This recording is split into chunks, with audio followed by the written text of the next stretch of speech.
This is an all-plastic space toy made in Italy. Lunik 2000 is about all I can pull off the box information. But even all the gears are plastic. I mean, it's all plastic. Runs on 2D cells. It's supposed to have mist reaction. You don't get much out of it. The wheels, just like a lot of bump and go toys.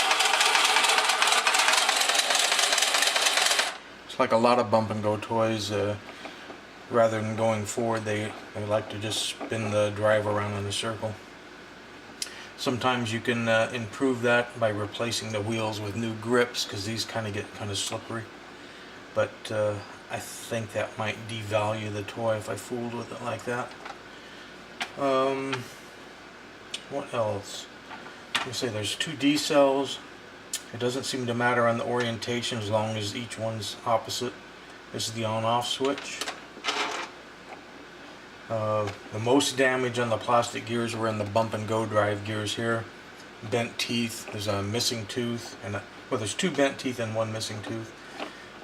And got your little spaceman figure there, and you got a little flashing light. And there is a noisemaker in there. Not that it isn't loud enough without it, but there's a clicker in there. You got your flashing light.